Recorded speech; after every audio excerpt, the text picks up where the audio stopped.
Okay, this is a very quick update on a small watch list, I guess. I don't know, fuck it. So, an alert on something that I can't seem to get. Oh, there it is. ACCO. Whatever, I'll take a look at that later. So this is the semiconductor index, doing pretty good, heading back up towards the top of the trend. Which is good because it is going against the grain of the S&P 500. You can see that it opened low, so if it stays below the T line here, which is the 8 exponential moving average, which is the new strategy I'm trying out this week, then it would continue to go low, incongruent with the trend or the channel right here, the opening wedge here. If it stays below that, then we'll be heading back down, which is something I predicted yesterday. Okay, let's take a look at AMD. AMD is doing pretty good right now. AMD is, it kind of looks like a morning star signal. We'll just have to wait and see what the end of the day looks like. The fact that it's staying within the channel is a very good sign of uptrend. So making a purchase right now would not be scary to me. Even though you could continue to get into this lateral movement back to the channel, within the inside the channel, so you know that's what your risk is staying within the channel, even falling just below it. So you could have a little bit of a panic consolidation or a small consolidation here. The confirming thing would be moving above the high of this candle, which would be 1358.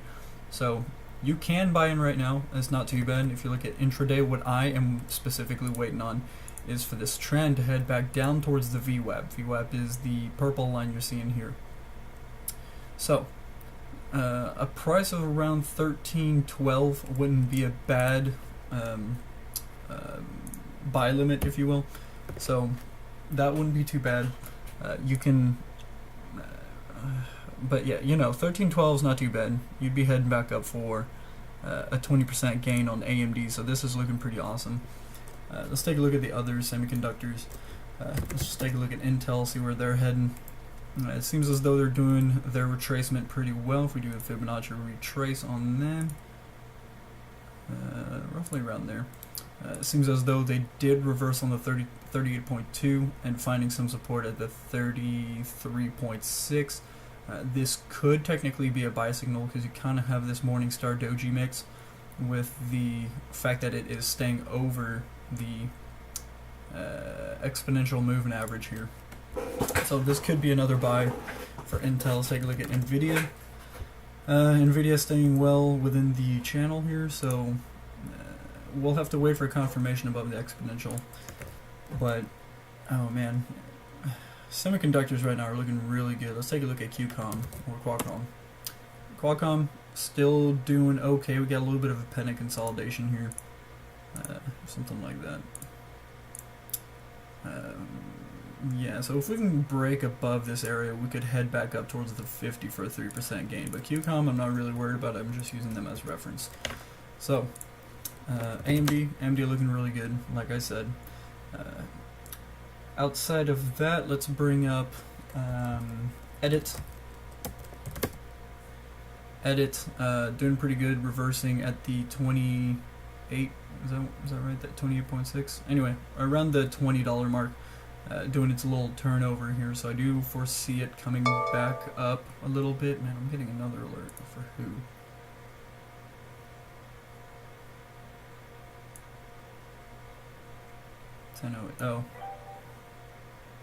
Oh, whatever. I don't know. Oh, FH. Anyway, let's take a look at FH real quick.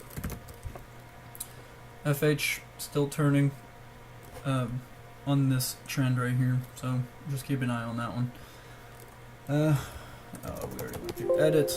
BlackBerry doing a pretty good turnover, exactly where I kind of expected it to.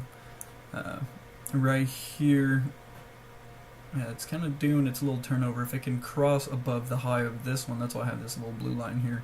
But if it can cross above that, we'll be in pretty good shape for it to head back up. And BlackBerry, I mean, if you bought all the way down here and you're heading back up towards the overall trend, then that's like 11%, so that's not too bad. Technically, I'm looking for this. So, not bad for BlackBerry. Tech, let's take a look at Tech. Tech seems to be falling a little below here. Just kind of waiting on that confirmation. There's nothing really telling me that this is going to go bullish until we can get a break above the $20 mark, especially. You know, so right now the resistance is probably around the 1950. You know, as it is the psychological mark. But you know, 36% return, that's pretty good. The 50 EMA would technically be the resistance for the 16%. So we'll just have to wait and see and wait for a confirmation candle on that one. What are the other ones I was looking at? Let's see. Oh, JNUG is going nuts. That one is gold, I think, a mining one. Yeah. So we'll have to wait and see what that one does. Neon. Nothing really going on. Ignore Neon for now. Oh fuck, I forgot to put the sell signal here. Whatever. But let's take a look at the bank again. Yeah, it's still staying above this. We got what's called a T crunch on the T line, so kind of waiting on that confirmation for anything. It is likely to reverse for, you know, a negative $1.52 roughly. So just something to watch out for. I think that's all I'm going to bring up. The main focus right now is AMD, because it is starting to look really, really good, especially on the intraday. Like I said, this is technically the, I mean right here, this is the overbought level and the oversold level with a standard deviation of 2. So, you know, around this price, around 13.12 roughly, you know, I'd feel pretty comfortable getting in. If it gives me any inkling that it's going to head back down, then, you know, you might get a better price. But this right here is the overall channel of support right here. Yeah.